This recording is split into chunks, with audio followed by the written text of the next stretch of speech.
Et si je vous disais que la plus vieille entreprise d'Amérique du Nord vient de faire faillite? Une entreprise avec 355 ans d'histoire, créée en 1670.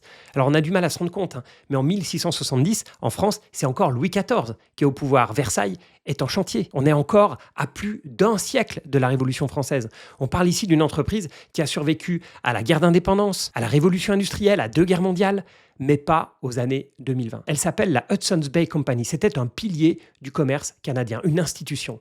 Et pourtant, en 2025, elle est en liquidation. Liquidation définitive, fermeture des magasins, licenciement et disparition d'un nom vieux de 3 siècles et demi. Alors comment on en arrive là? Comment une institution, une entreprise qui a plus de 3 siècles d'histoire arrive à s'écrouler? Et surtout, qu'est-ce qu'on peut apprendre, nous, en tant qu'investisseurs? Alors déjà, un petit rappel pour les curieux. Oui, j'ai déjà fait une vidéo un petit peu sur le même sujet. Alors pas du tout sur cette entreprise, mais sur l'FL Indy. Et pour ceux qui n'ont pas suivi, l'FL Indy, c'est cette idée que plus une entreprise a survécu longtemps, plus elle a des chances de continuer à exister. Alors bien sûr, c'est une évidence que si une entreprise a tenu 100 ans, elle va être statistiquement plus solide qu'une start-up lancée il y a un mois, mais c'est valable aussi pour une entreprise qui n'a que 2, 3, 5, voire 10 ans d'existence. Elle est statistiquement moins solide qu'une entreprise qui dure depuis 100 ans, 150 ans, 200 ans. Et c'est vrai que quand on voit des entreprises comme Saint-Gobain, comme Merck, comme Generali, qui survivent siècle après siècle, on a envie d'y croire.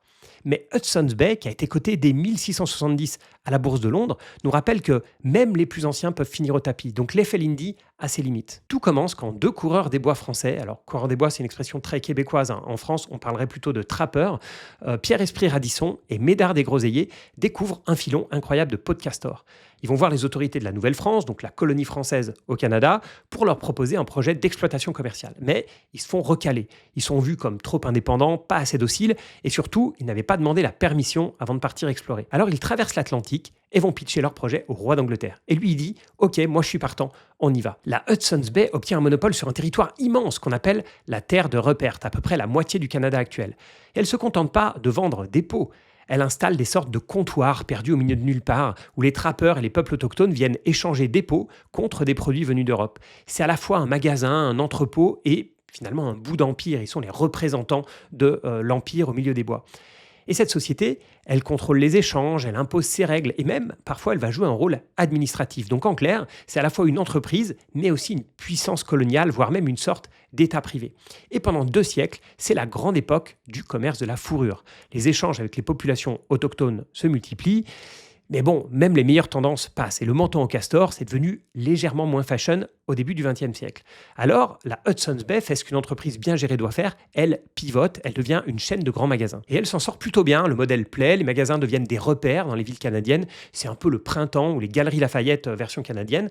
Il y a une époque, il était difficile de traverser une grande ville canadienne sans voir un magasin Hudson's Bay ou la baie pour la partie francophone pour le Québec. Et puis, les années passent, et avec elles, le monde change, les centres commerciaux déclinent, l'e-commerce explose, les goûts évoluent, et la baie commence à perdre pied. Et dans les années 2000-2010, les premiers signaux faibles apparaissent.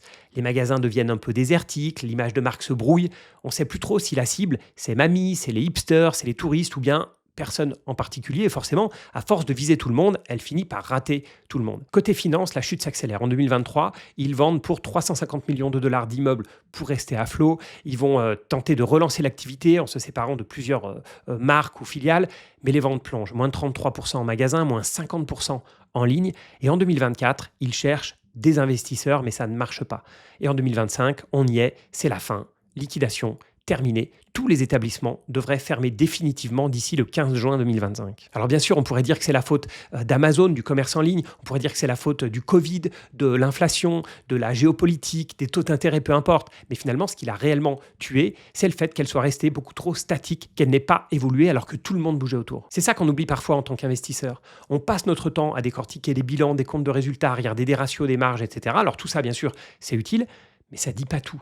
Ce qui sauve une entreprise, c'est pas juste un bon résultat net, c'est un management qui sait sentir le vent tourner, qui ose prendre des risques et qui est prêt à changer de modèle, changer de cap ou même de culture quand il le faut. Et d'ailleurs, cette entreprise, elle n'a pas passé 355 ans à survivre sans pivoter. Elle a pivoté plusieurs fois. On l'a vu, l'énorme pivot, c'est évidemment de passer du commerce de peau uniquement à finalement un grand magasin. Donc, c'est pas ce qui lui a manqué avec le temps, mais ça lui a manqué à ce moment-là, dans les années 2020. Et c'est ça la vraie leçon. Ce qui tue une entreprise, c'est pas 1, 2 ou 3 3 années de perte. Ça, c'est uniquement les conséquences. Ce qui tue une entreprise, c'est la rigidité.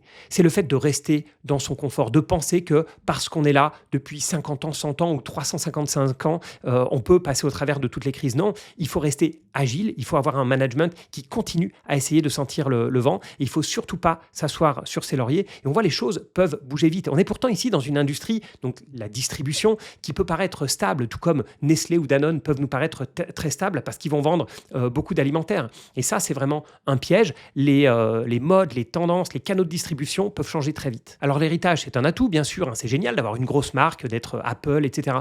Mais quand c'est mal géré, ça devient un poids, un truc qui freine, qui rassure à tort et qui empêche de bouger quand il faut. Oui, il faut parfois tout remettre à plat et se dire peut-être qu'il faut changer totalement de business model. Et pour nous, investisseurs, c'est un bon rappel. Oui, détenir des boîtes centenaires, c'est rassurant. On détient du Air Liquide, on détient du Nestlé, on détient du Coca-Cola. Oui, c'est vrai que ces boîtes, elles ont passé plusieurs guerres mondiales, des chocs pétroliers, enfin tout ce que vous pouvez imaginer, des changements politiques, enfin bon, bref, elles ont tout vu.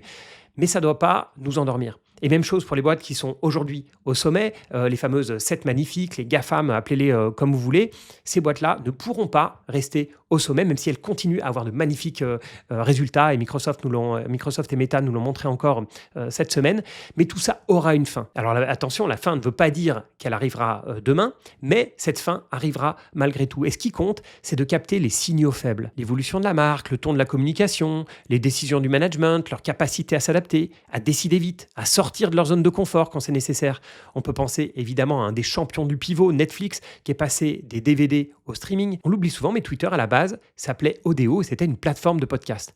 Et quand ils se sont aperçus qu'Apple était en train de manger tout le marché avec iTunes, ils ont tout jeté et ils ont lancé ce petit outil interne de micro-blogging à 140 caractères qui pour eux n'était jamais censé devenir public. Voilà, ils ont pris un pari fou, mais qui a sauvé l'entreprise Twitter. Et on voit ce que c'est devenu aujourd'hui. C'est une grosse machine juste parce qu'ils ont réussi à pivoter au bon moment. Parce qu'au fond, toutes les entreprises sont mortelles, même celles qui paraissent aujourd'hui solides, inébranlables, éternelles, vont un jour disparaître. Et peut-être que vous avez des noms comme ça d'entreprises dont on utilise les produits et services tous les mois, toutes les semaines, voire même quotidiennement, et qui, pourtant, pourraient disparaître dans les, allez, on va dire, 10, 20 prochaines années. Si vous avez comme ça des entreprises qui sont plus fragiles que ne le pensent les autres, enfin, selon vous, dites-moi ça en commentaire, ça m'intéresse beaucoup. N'oubliez pas, bien sûr, comme d'habitude, de partager, de liker cet épisode, ça me fait toujours extrêmement plaisir. Et moi, je vous dis à bientôt pour d'autres vidéos.